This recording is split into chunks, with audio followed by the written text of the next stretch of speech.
Good evening, everybody, and welcome to another exciting episode of Late for the Party on Spotify. I am your host, Harry LaBrea, a.k.a. Cover Boy, the Modern Marvel. That's right, you guys. Oh, it's been a long day, but I'm going to get right to it.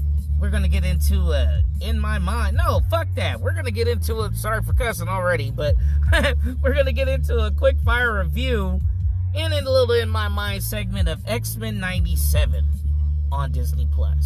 But before we do that, please like, comment, share, subscribe to the podcast. You can check me out on all forms of social media once I upload everything to this episode. You can check me out on Linktree/LateForTheParty, where you can see all my shenanigans. Also, the cool Late for the Party merch on Spring.com. So tell a friend, tell a foe, let everybody know that this is Late for the Party, and this is how we go. So, let's get to it.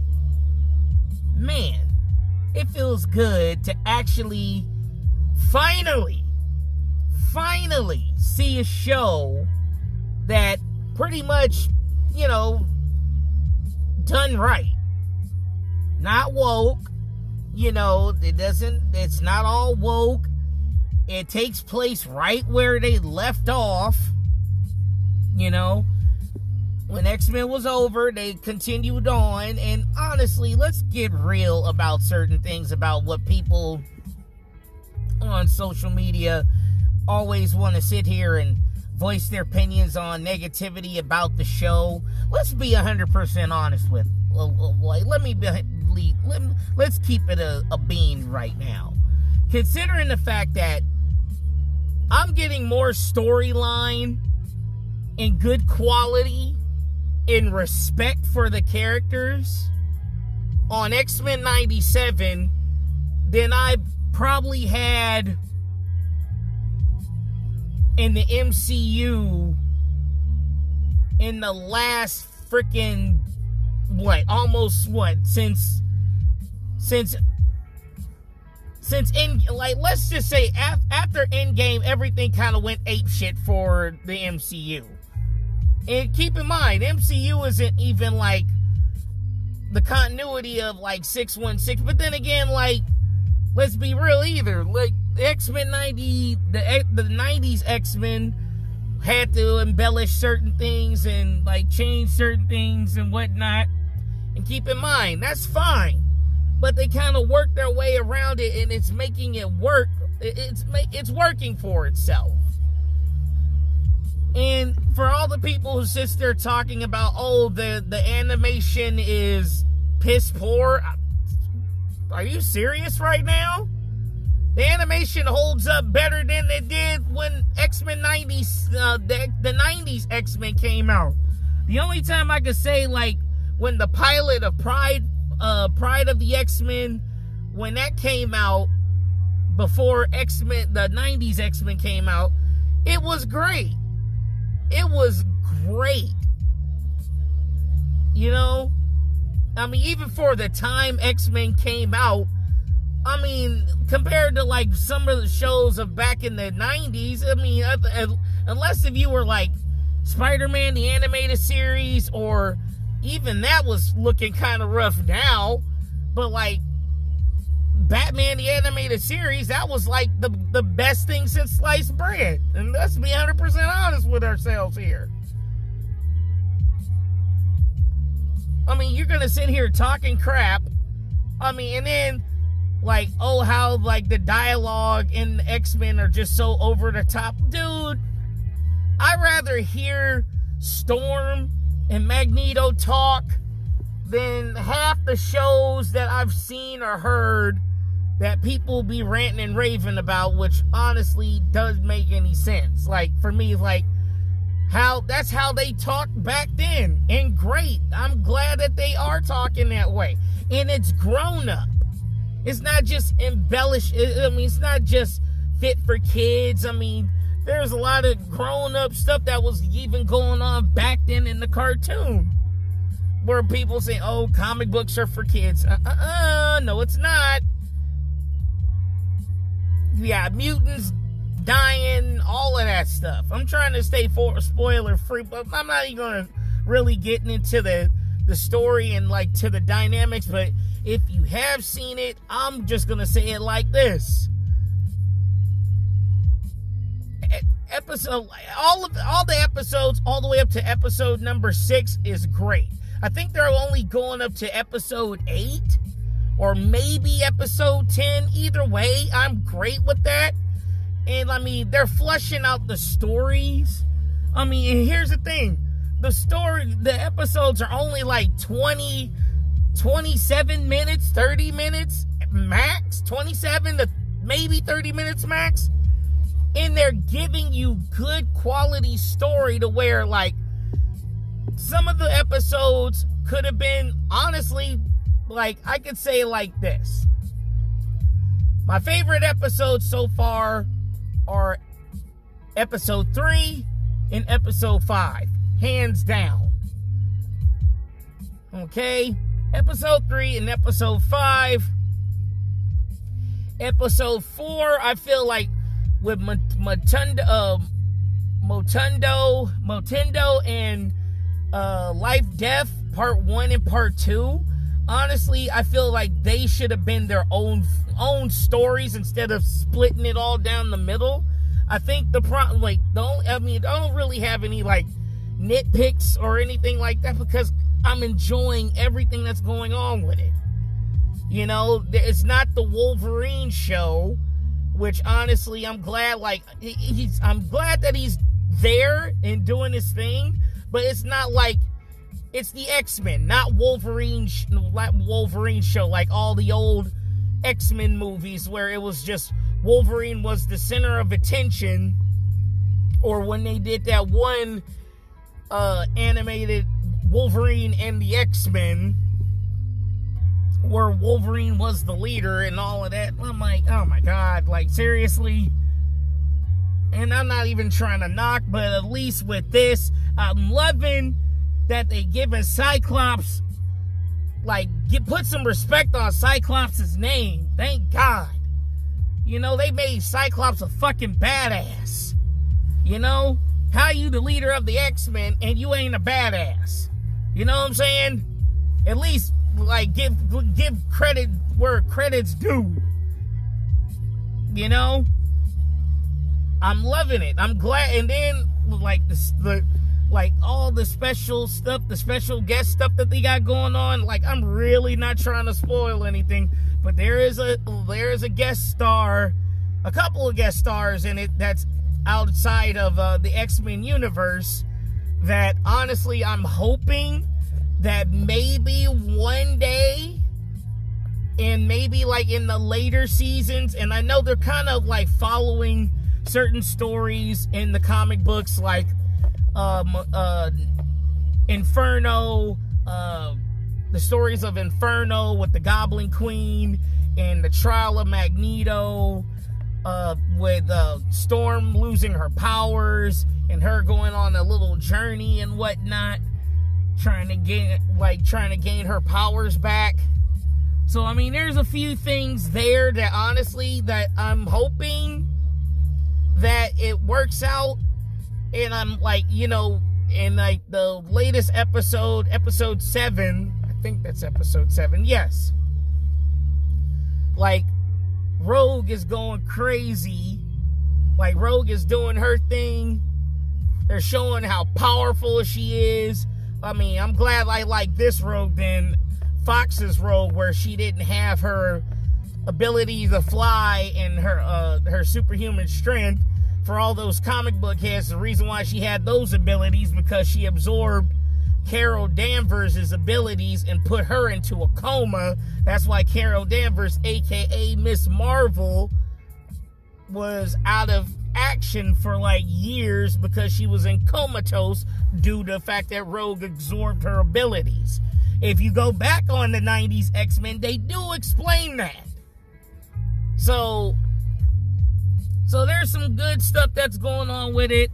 I like the guest star. Look, I'm not trying to, when I say guest star, think about one character in the X-Men that has a star on them.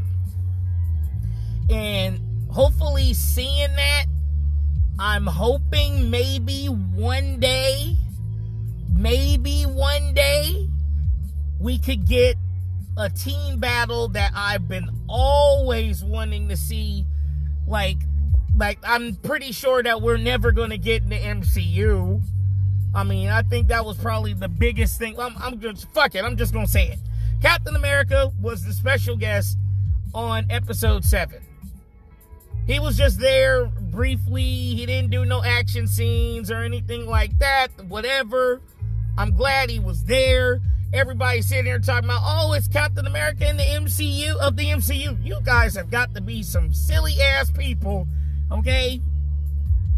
The MCU is not the center of attention, okay? There's a lot more to it. I'm just sad that like mugs sit there thinking like, oh, that's just the vocal point, just the MCU. See, that's why mugs like really need to like follow back on the source material. I mean, they don't have to go all the way back to year 1, but I mean, just start briefly going over certain things, or even watch certain episodes of like comic book like explained or something like that, where they explain the characters online on YouTube. Like, shout out to the New Sage and Marvelous Explained, all of them. Eris Quiones, you know, go back on some of their archives and they explain certain characters. Great stuff, loving it. Maybe like we can get an X-Men versus Avengers episode to where, you know, the X-Men might be on the run after all the stuff that's been going on. The X-Men are now classified as wanted fugitives, and the only people that could take them down is the Avengers. You know what I'm saying? They did do that before in the comic book where Magneto was, I guess Magneto at the time, I don't know, I mean, it's been so long since I read the book, but since the trial of Magneto got framed, you know, they were on the run, they wound up squabbing it up with the X-Men. So, who knows? Maybe we might get something like that. Wolverine versus Captain America, Cyclops versus Captain America, Iron Man show up, She-Hulk versus Rogue. The possibilities are endless, my friends. So hopefully, as good as X-Men'97 has been going, probably, I mean, best quality animation, looks great. I'm loving the action scenes in there. I mean, we're talking about the action scenes.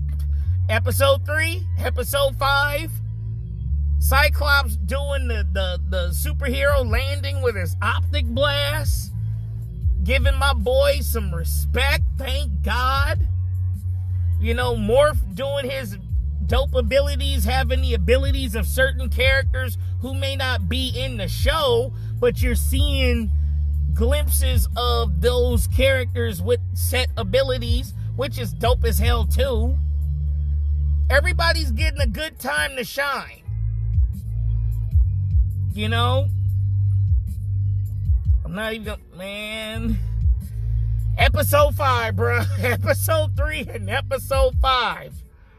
Oh, shit. Like, that will, if you ain't got, especially if you watch episode 5, if that shit don't make you feel anything, I swear, if you get to episode 5 and you don't feel anything going on with this show, I swear, bro, you ain't got no soul. You have no soul. And then also, there's another thing that I wanted to say. Like, this is on some grown-up shit, but keep in mind, episode 3 and, like, episode, like, life, death episodes, part 1 and 2, there's some nightmare fuel in there. I mean, keep in mind, like, this is, like, still adult. It has some adult it's still on the lanes of adult and child, where like in that realm, but like, you know, like it definitely has that nightmare fuel, like Alone in the Dark, Afraid of the Dark on like Nickelodeon and like Goosebumps. Like they have some nightmare fuel in that shit, like for real. But I'm happy right now, like with the series, how far it's been going and whatnot. Like between all the episodes that I've seen thus far, like, and we're like in what, mid-season, midst of the season right now. This I'm banking on it, but I'm gonna really give this almost close to a 10. This is almost, especially episode 5. Episode 5, I don't want to spoil shit. I am really not trying to. But there's so much going on. But you got to really see exactly what's going on with.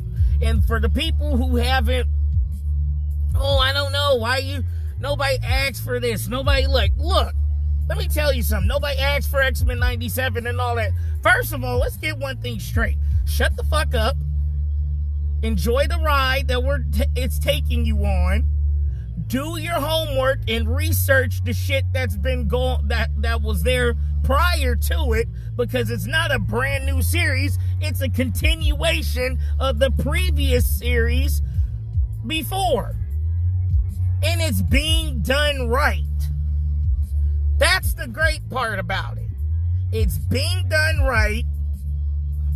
You know, if they hired the director who was doing the show back, all the shit that he got himself into, look, you got money right here. They said they were already greenlighting, the second season was already greenlit and already in production, so right now, everything's going great. Don't fuck it up. Don't woke it up, okay? X-Men. Oh, shit. Bless you. X-Men'97, like, even Stan Lee said it verbatim. It wasn't meant to be woke. I mean, it wasn't meant to be, like, it wasn't supposed to be all about the message. It was about the good mutants versus the bad mutants. But they were dealing with their day-to-day lives. But they were still doing the hero shit. It's not about, oh, woe is me, why can't I be this and all that, and I'm in love with this person. And no. I'm glad they're not focusing the whole attention on that. They might have it here and there in certain episodes, but it's not like drowning out the whole series about, oh, I don't know if I'm going to tell them how I feel, and then, oh, I shouldn't tell them. Just like with Flash, and this whole secret is stretching out for like 5 fucking episodes, and everybody's trying to say, don't tell Barry about this secret. Don't tell Barry. Don't tell Barry. And then next thing you know is like, what do you want to, what are you talking about? And then you tell Barry, and then there's no fucking like, why didn't you tell me? Oh, I already knew. Like silly shit. Like, I'm glad it's not on that level. I know I'm all over the place, but I'm trying to like really not get into spoiler territory. I mean, and everybody's giving shit about Magneto's purple hero suit with the M on it. Look, everybody might say it looks a little zesty or flamboyant or whatever the hell. But I'll be goddamn if you're going to sit here talking about how the style of the 90s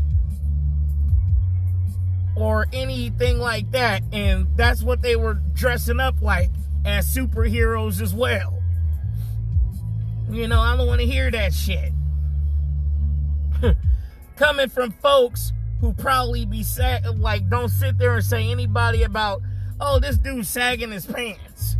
You want to sit there tripping about Magneto's costume. I'm sorry, the purple costume without the helmet was sick as hell.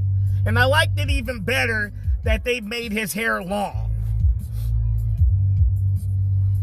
And I'm loving all the characters. Everybody, even Jubilee is like giving, like, you know, like, it's not like some like third wheel or fifth wheel that's not doing shit. They're actually making her relevant.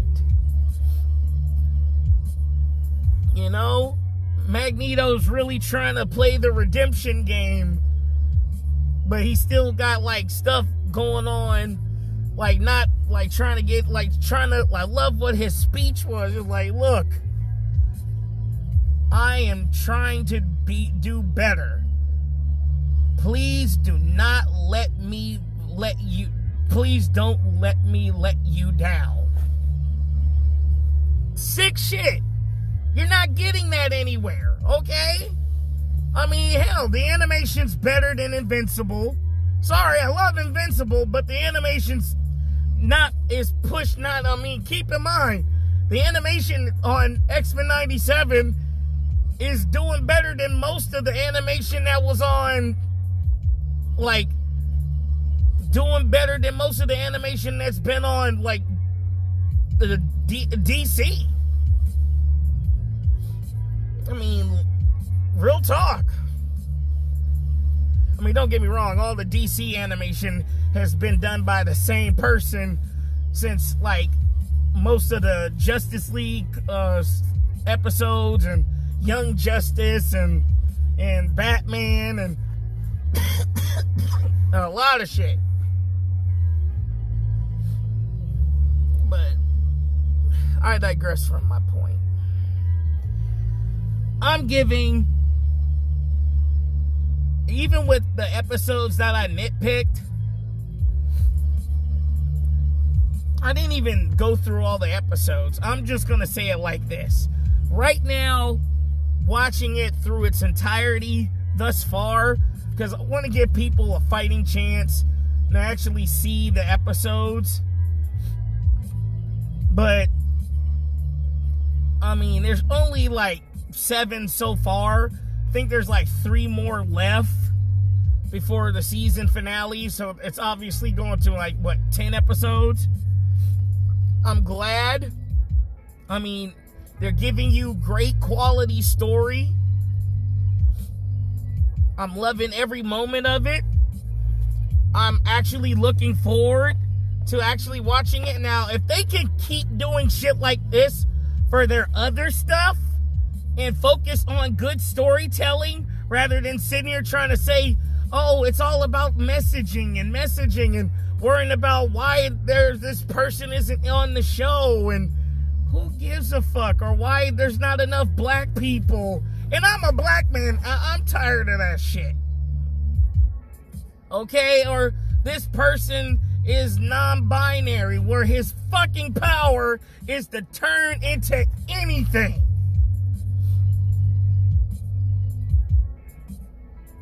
Give it a fucking rest, y'all. Stop worrying about real life and fucking stories.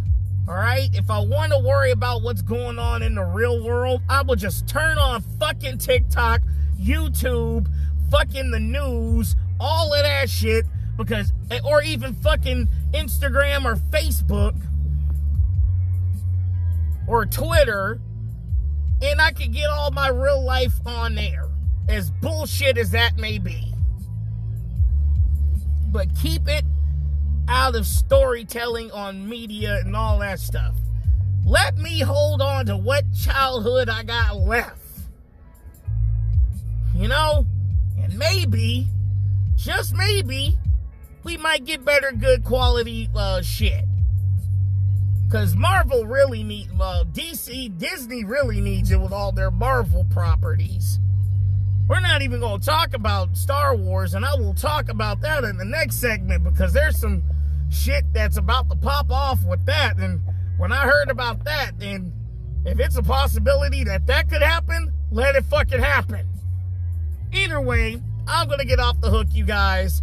This is a quickfire review / in my mind segment on Late for the Party on Spotify. I'm not going through that Spotify for podcaster shit. That's just way too much shit to be talking about.